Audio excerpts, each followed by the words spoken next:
Good afternoon, ladies and gentlemen. Welcome back, I should say, this afternoon at the Foreign Correspondent Club of Japan. Thank you for those who are online on Zoom. My name is Piero Emilia. I am emceeing the second press conference today. We had the Palestinian and the Jordanian ambassadors coming here a couple of hours ago. We have now the Israel representative, Mr. Israel Strulov, who is the deputy chief of mission. The ambassador is currently out of the country. I don't think we need any further introduction. We had it already a while ago when we introduced the other press conference. Situation in Middle East, yes, is yet again very difficult, very hot, very sad, very dramatic. And as a Foreign Correspondent Club of Japan, we felt that we should invite all parts in cause to come here and explain their point of view.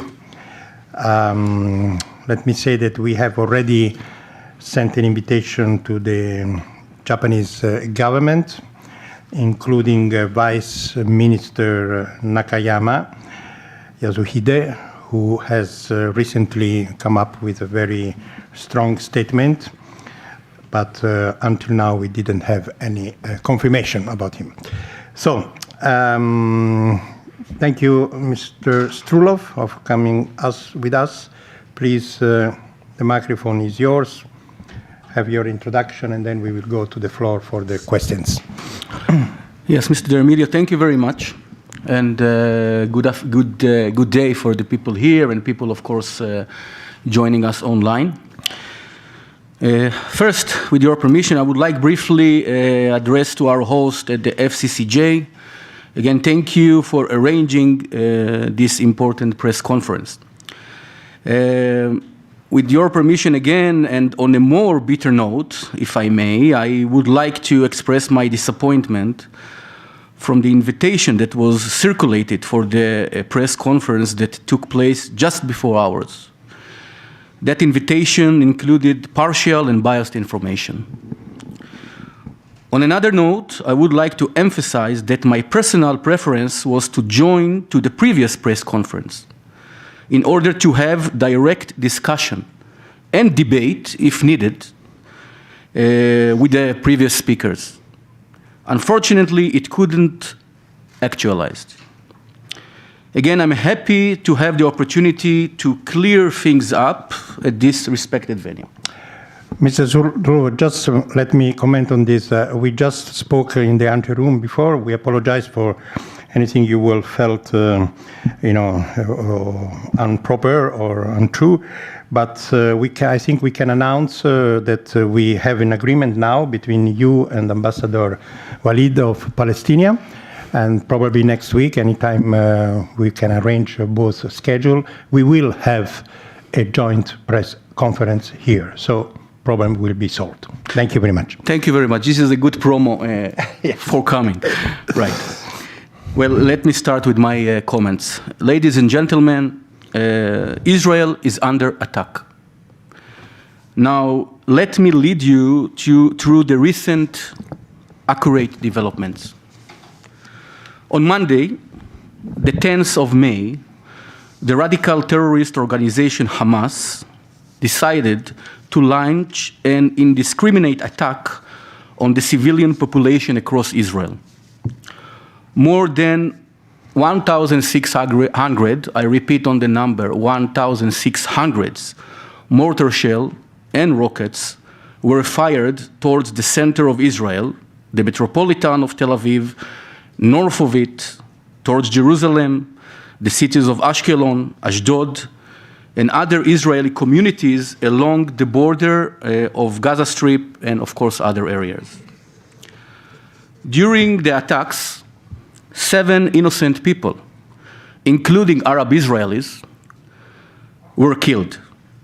Hundreds of others got injured, while severe damage to houses and important infrastructure and other facilities took place. This is an act designed by Hamas and the Palestinian Islamic Jihad.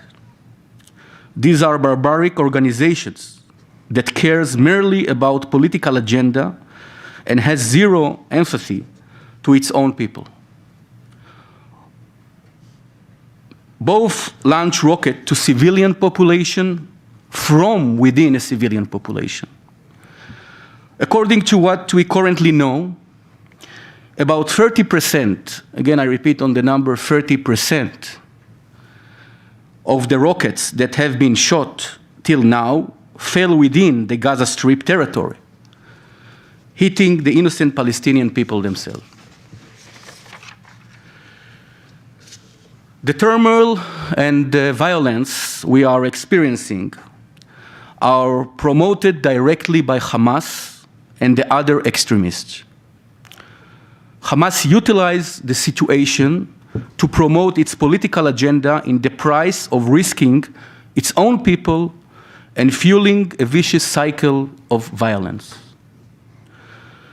The organization launched an organized, reckless, and irresponsible incitement campaign through the media and social media.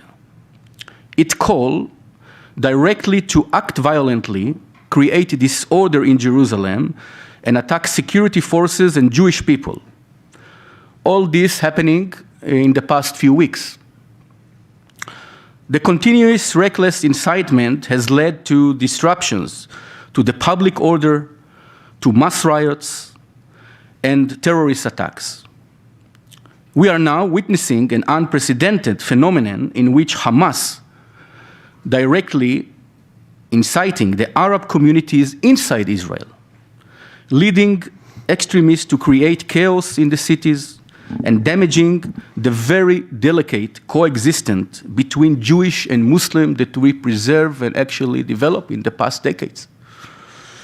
It is important to emphasize that Israel, in the past 2 weeks, took difficult measures to prevent conflict or violence and to allow freedom of worship. These measures were taken despite them being under very sensitive circumstances for the Israeli public. With your permission, I would like to mention some of the following measures. First, preventing from Jewish from visiting the Temple Mount. Changing the route, changing the route of the traditional flag march that taking place already for many years for the Jerusalem Day. This was planned for the 10th of May, and then even canceling this parade. The third, postponing a sensitive Supreme Court hearing that was scheduled to take place in the midst of the tension. Moreover, this is my fourth point with that regard, moreover, Israel acted in a measured manner in response to the rockets and the balloons that were being launched at the end of April from Gaza Strip, so as to prevent any escalation during this sensitive period. All these steps have been answered with more violence and terrorism. I wish to remind you all that Hamas is recognized as a terrorist organization not only by Israel.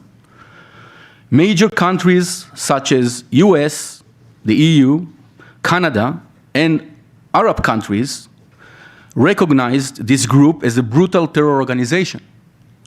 Moreover, here where we sit, Japan itself froze the assets of Hamas following a recognition of its terror acts. Now, in the past days, we called on the international community, including our friends in Japan, to condemn in the strongest manner the rockets fire and Palestinian terrorists targeting Israeli citizens.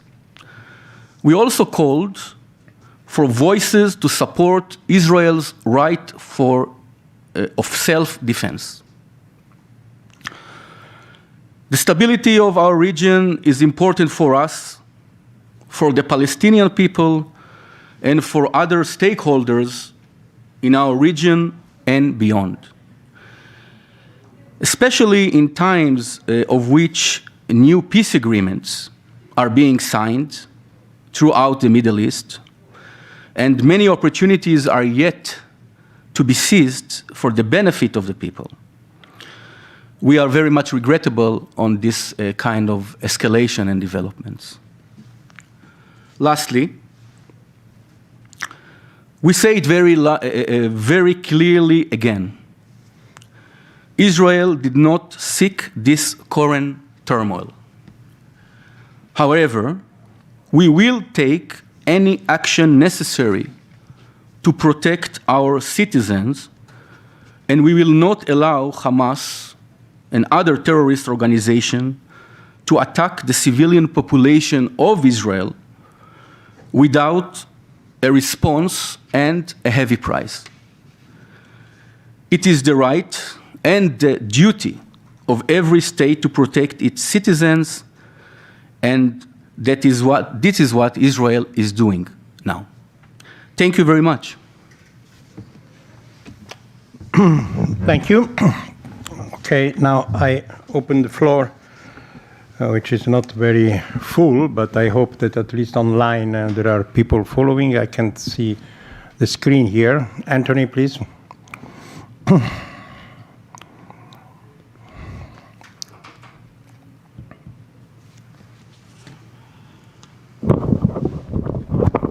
Anthony Rowley. I write for the South China Morning Post and other publications. This is a very fraught situation. And the very obvious question is, what can be done about it, if anything can be done about it? I wasn't here for this morning's press conference, but I saw part of it on Zoom. But I understand that the representatives this morning suggested certain forms of international inquiry. Do you have any comment on, first, what you think realistically can be done about relieving or reducing this tension? And secondly, what did you think of the suggestions that were made this morning? Well, the word realistic is very important here, because as I mentioned, we called upon the international community and the stakeholders to support, to make a voice, to influence, in order that the situation will not escalate. Unfortunately, again, because of the interest of the Hamas and other radicals, we found ourselves, after 72 hours, a little bit more, in a very severe situation. I also said that Israel, especially the current situation, will take whatever needed, will do whatever needed in order to bring back security and for our citizens. I think the first, again, speaking about the possibilities within all this challenging situation, as you said, we would like to see the fire stop. This barrage of rockets, which continuing while we are speaking, as I mentioned, 1,600 rockets already fell on civilian population in Israel, should stop immediately. This is first. Then I think our government definitely will consider, will analyze the situation, and will think what to do. But this is with no condition, with not predicting what will happen after. This should stop at first. Hopefully, it will bring for a situation that we can talk. Mr. Moderator, can I just quickly ask your clarification on this? You were here this morning, obviously. What the specific suggestions for a solution were made this morning, and does the Deputy Ambassador have any comments on those specific recommendations? Well, I would be glad to. I mean, I'm not remembering. I heard a specific suggestion. If there were any suggestions from the. Well, there was a call for an international. Right. Okay. To your second, of course, to your second point. I mean, again, in this current, the current situation, I think this is the first thing need to be done. As for other proposals that didn't come from our side, I mean, I don't think this is the right time to refer to them. We can't speak on anything else now besides calming the situation, securing the citizens.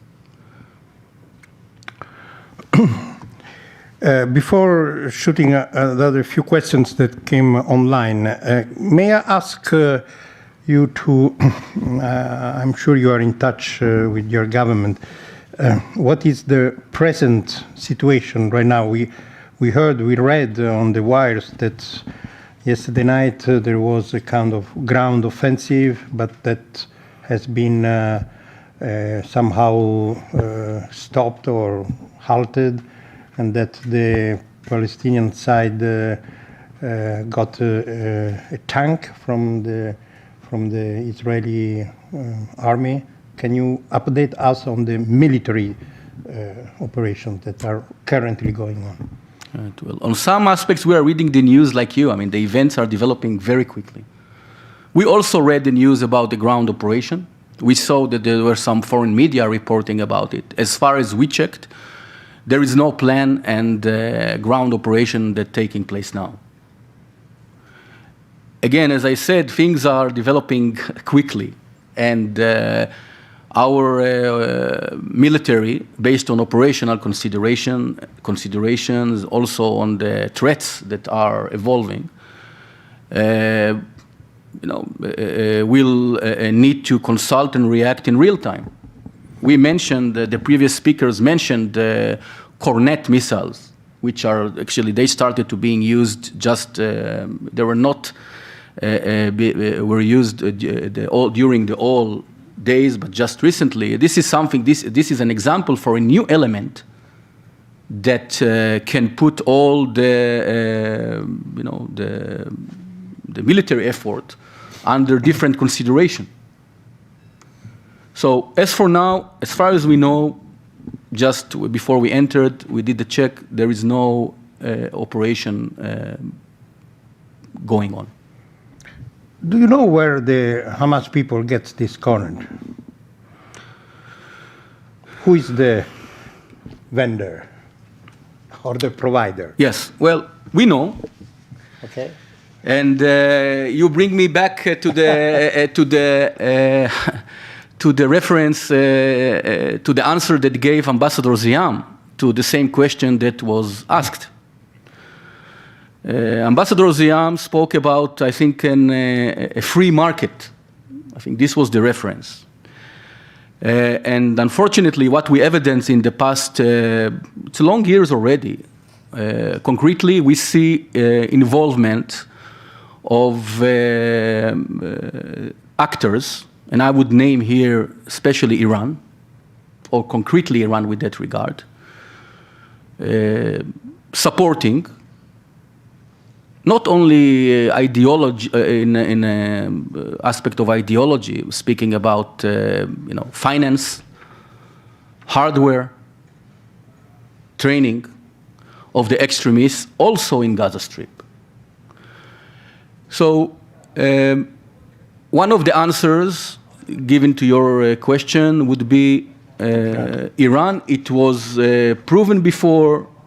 There are many evidence, including a weapon that was captured on the way to the Gaza Strip. That's the answer. Thank you. So there are three questions coming from our member and Professional Activities Committee co-chair, David McNeil. I'll do it one by one, okay? Yes. The first one, well, talking about what you said at the beginning in your statement, that Israel will do whatever it takes to protect their citizens. This question, I think, addresses the issue very well. Does the ambassador believe his government military actions which have reportedly resulted in dozens of civilian deaths, are a fair and proportionate response to Palestinian violence? I do believe that we are in a very complex situation, on ground, that put responsibility on our side to take this situation also into consideration when planning the military reaction.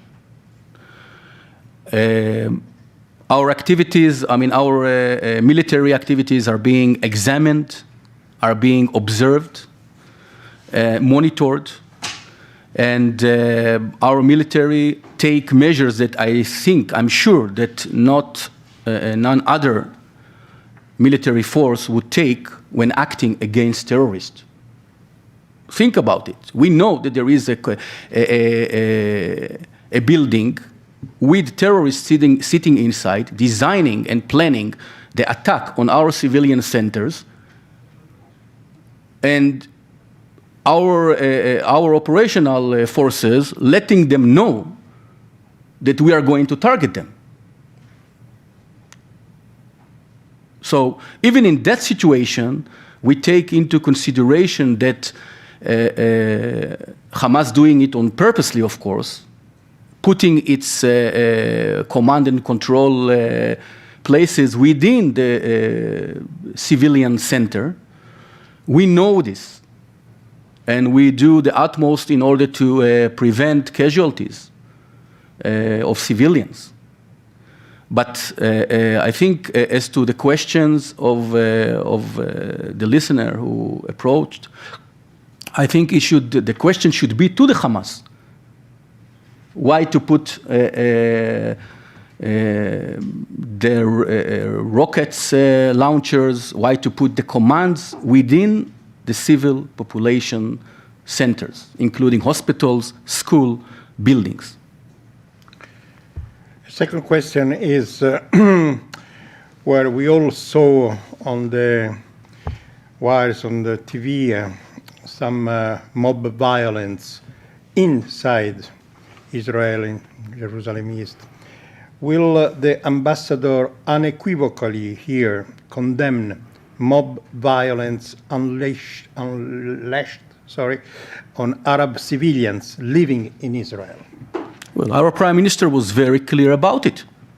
Our Prime Minister made a very clear statement condemning, calling to stop any civilian that taking to his hands or her hands the law.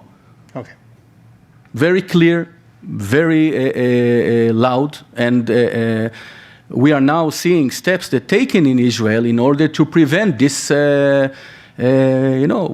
People to act. But again, I would like to add another important point here, because I heard it from the previous speakers. It's important to not to put things on the same base. We are talking on the Palestinian side. We see a very organized incitement for weeks in social media, in media, mobilizing people for terror attacks. If somebody try to compare between a mob who is running in the street based on call, this is a comparison that shouldn't be done from its basic. Well, this is yet another reason why we really appreciate and look forward having you both here and discussing this, because you are actually saying exactly the same things. The third question is Yasuhide Nakayama, who is Japan Vice Minister of Defense, recently said, well, he tweeted a lot in these days, but one of his quotes are, "Our hearts are with Israel, who has the right to defend from terrorism." Where you are living in Japan, were you surprised by this statement? Well, No, I mean, to me, it's not a question to be surprised. To me, it's a question of hope to hear this voice. I was hoping to hear this voice. I'm glad it came out from Honorable Nakayama. And our hope that this voice will be more clear and loud coming from other people. And I heard also the response of Ambassador Siam to the question was referred to him with regard to Nakayama Sensei tweet. To me, it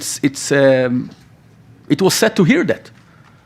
Honorable Nakayama referred to few elements which I think very much we share the Palestinians, with many of the Palestinians, same concerns. Honorable Nakayama referred to shooting of rockets to centers of civilians, and he referred to the right of self-defense. I think this is something that very much, when you take into consideration, again, mentioning in these things the Hamas, the organization, the terror organization, this is something that these are the voices that we were hoping to hear, not only from him, as I said. So we appreciate his voice and his support. And definitely this is, in a way, encouraging us within all this complicated situation. Thank you. Well, talking about Israel and Japan, this is a question from Motoko Rich, New York Times. Mr. Strulov, you talk about the duty of the government to protect its citizens. Israel has considerable missile defense systems that has defended your citizens against the level of death experienced on the Palestinian side, but has also used aerial bombing campaigns to retaliate against the Hamas attacks. Perhaps you have some guidance for Japan as it considers how much missile defense to install and whether, as part of its self-defense, it may acquire medium-range missiles to attack foreign targets. Well, the last thing I would do definitely is not to, I will not advise or consult the Japanese government, which we are very much appreciate, with regard to its missile defense system. I would like just to say, for the question that came up, our defense system, Iron Dome, originally was developed because of the mortar shells and rockets that being shot from Gaza Strip towards Israel. This development, which is, technologically, it's amazing. Again, came up from out of a need. And lucky we have it currently. I checked before coming to the press conference today, since I think 2000 something, from Gaza Strip, there were shot more than 13,000 mortar shell and rockets. Sorry if I'm mistaken in the number or the year, but this is the amount of shooting we are speaking about. And lucky we have this system. The government understood it, need to develop it. And I wish we didn't need to use it at all or to invent it from the beginning.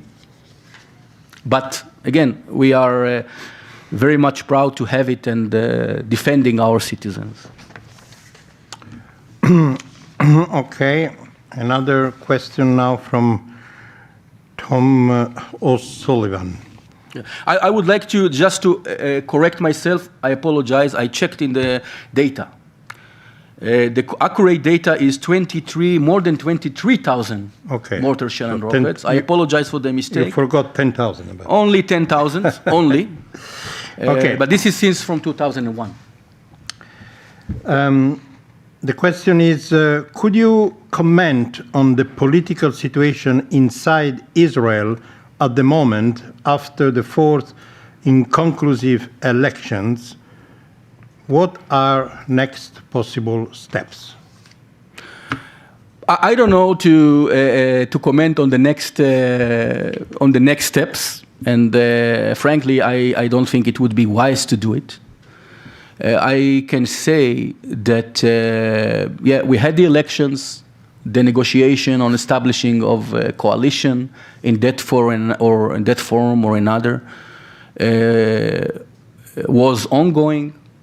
Now, because of the situation, it was halt for some time, although I'm following the news like you, and I'm seeing the parties talk between each other, making statements.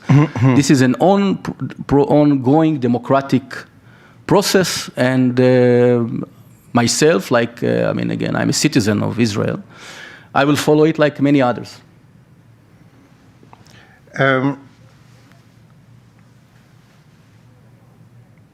You have a question, Khaldun? Yeah, please.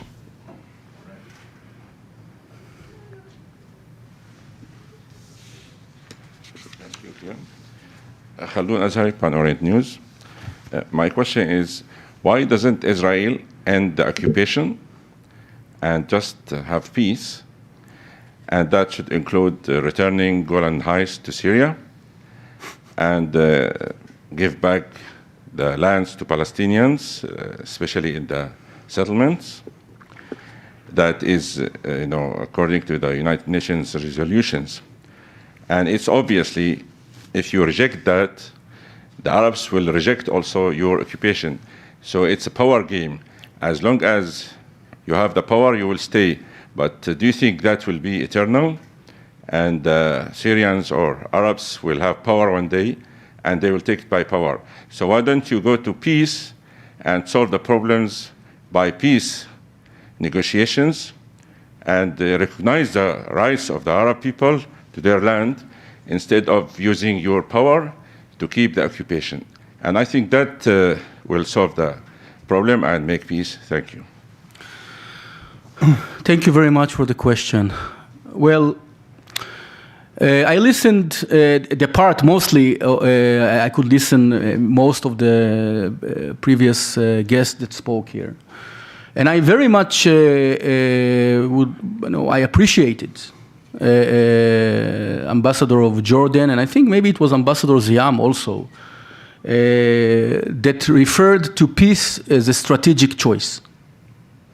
This is a key phrase here to put in front of us.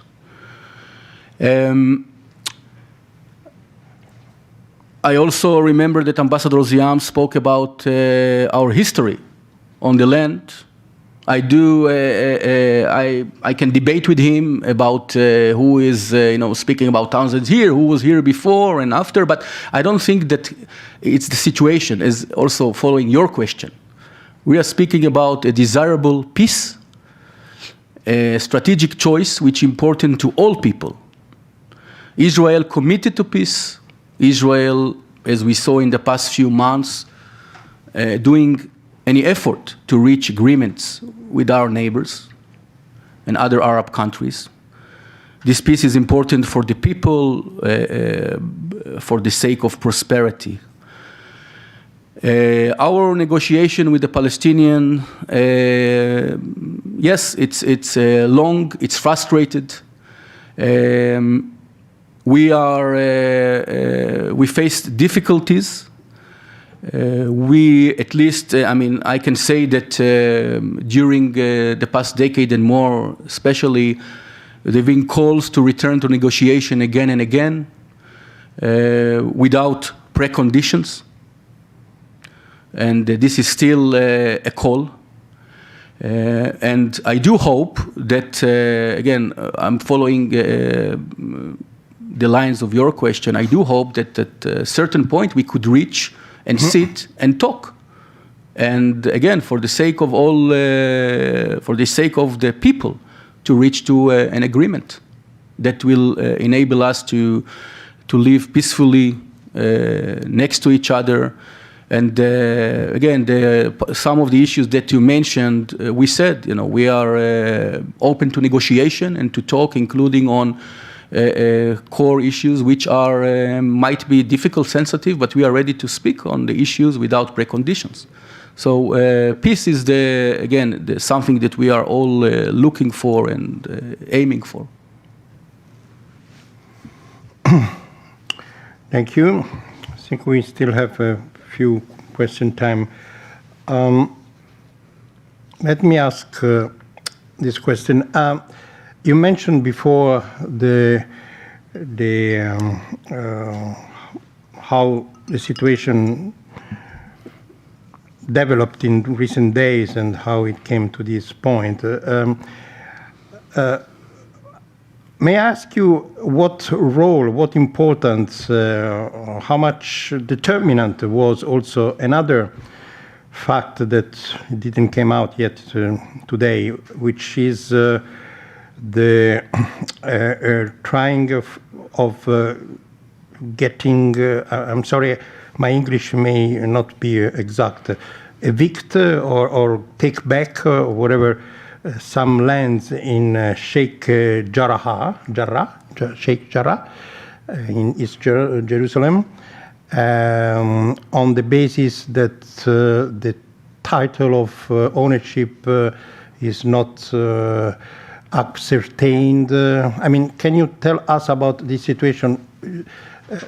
Why the Israeli settlers wanted to get these and to evict those that are actually living there?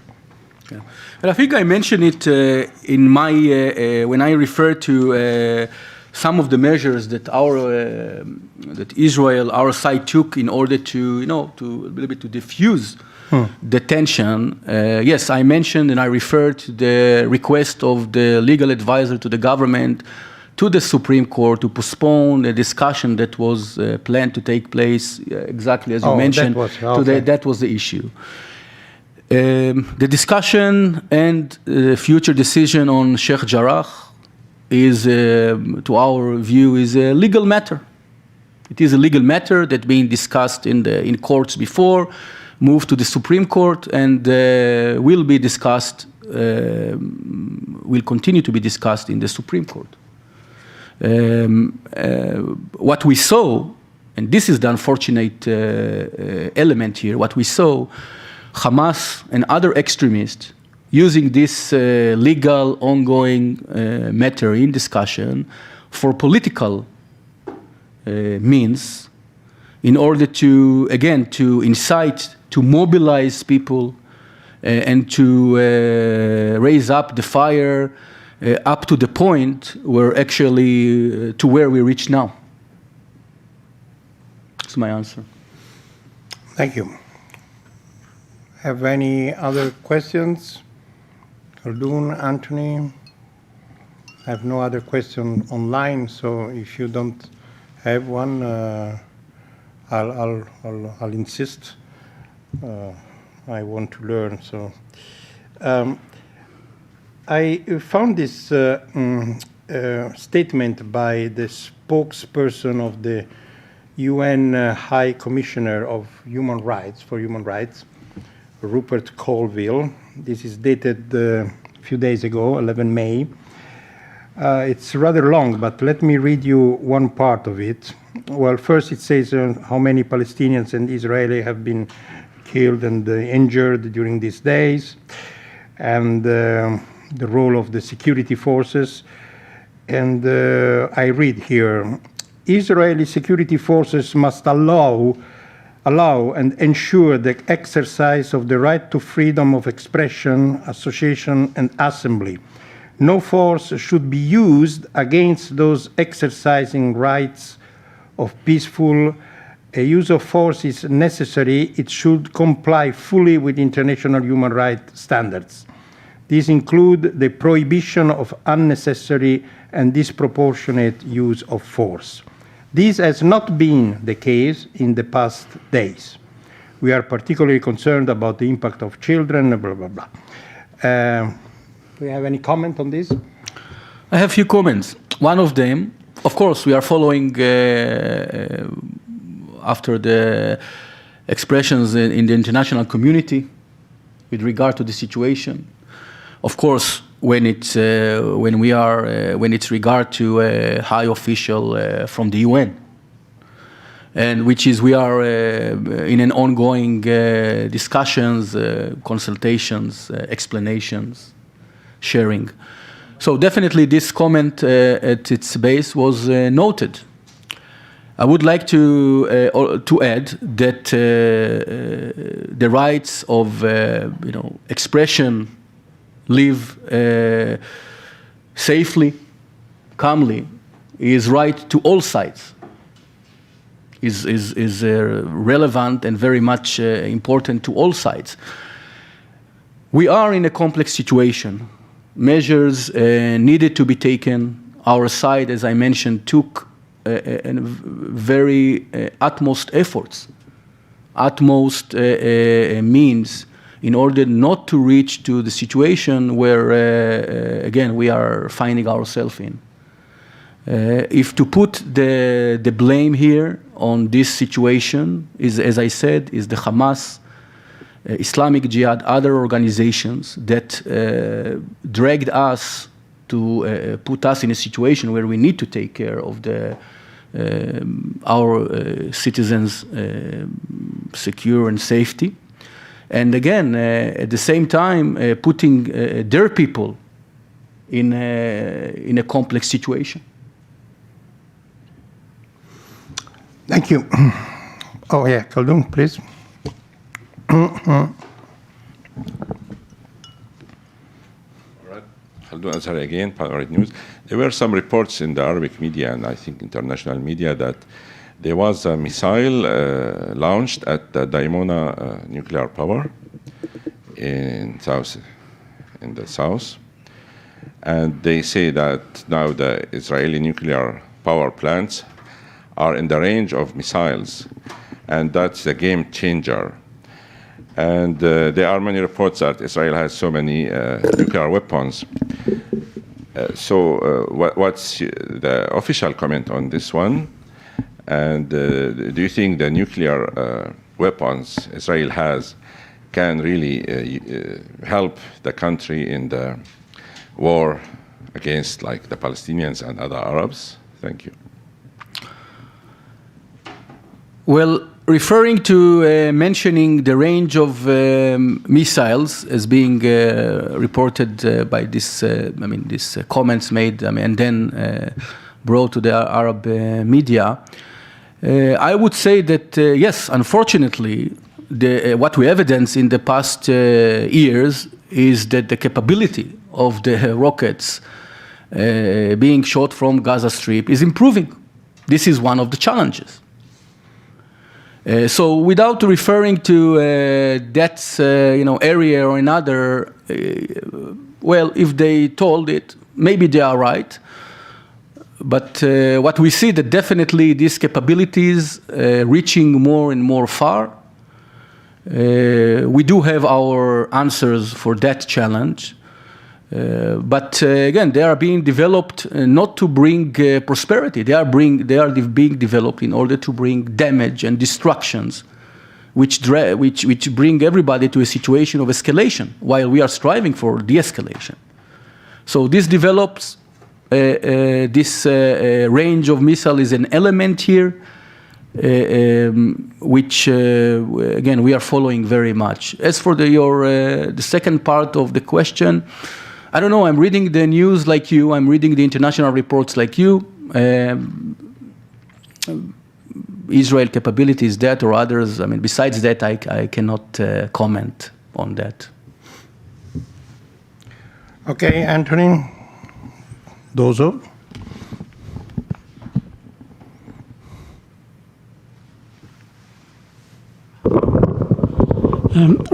Sorry, just like to clarify something from my own interest, because I was sort of involved in this event today.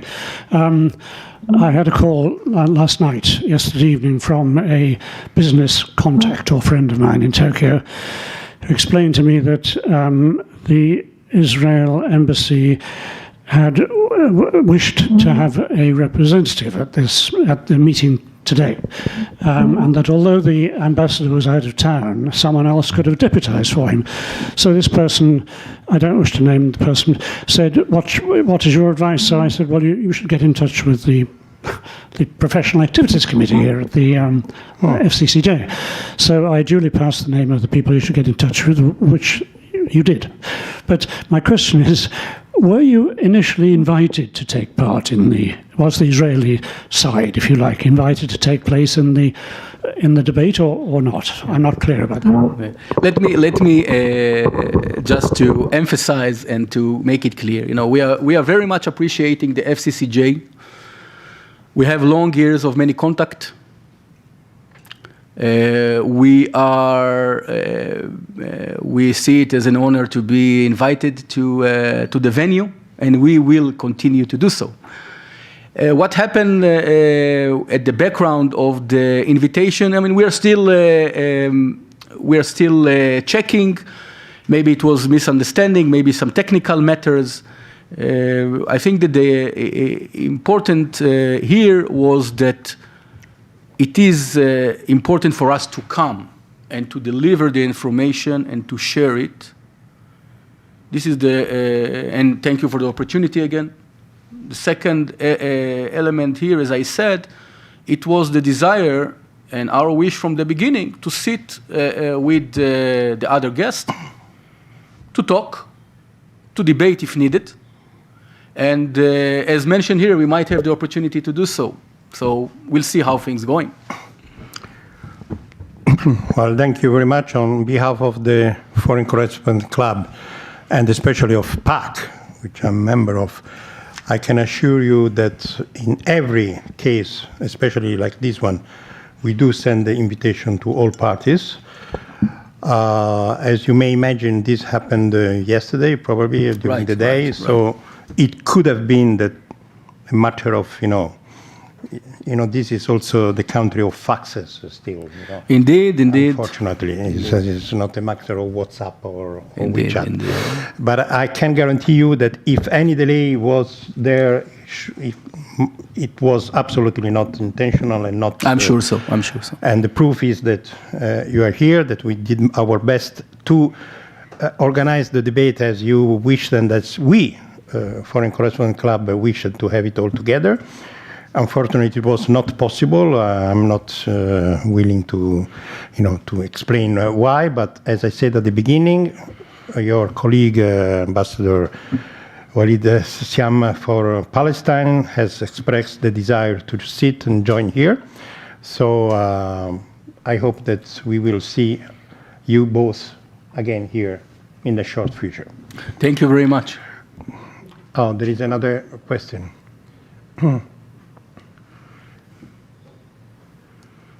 Okay, this should be the last one. Israel, where it comes from? Oh, Peter O'Connor is our member of the board. Israel was extremely well favored, if not enabled, by the Trump administration, President Trump special envoy, Mr. Jared Kushner. How does the ambassador anticipate diplomatic progress on the current situation and the overall standoff in the Middle East under the Biden administration?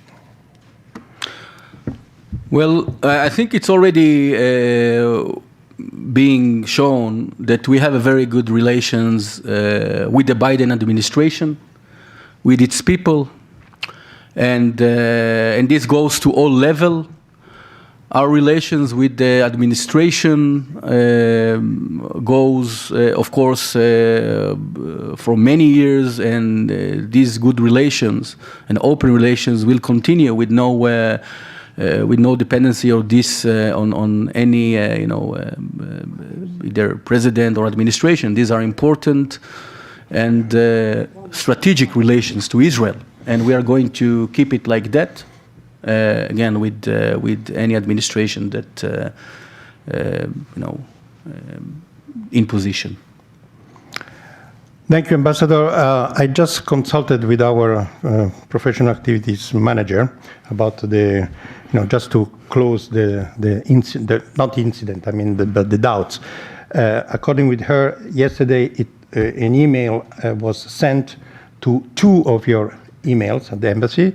Apparently one didn't go through, but the other one, yes. So you should have received. Yeah. Well, definitely, again, I'm happy that we are here. Anyway, I'm happy for the future. We have to check emails. Future audience. No, I think that we will definitely check. Okay. And as you said, we are under emergency situation. Yes. Some people working in capsules, some not. I suggest in the next invitation, hopefully soon, a short phone call to be follow up after the mail. Okay. Well, but as I said, absolutely no intention. Right. We didn't think so. Okay. Anyway, thank you very much. Thank you very much, and so hope to welcome you. Thank you very much. Okay.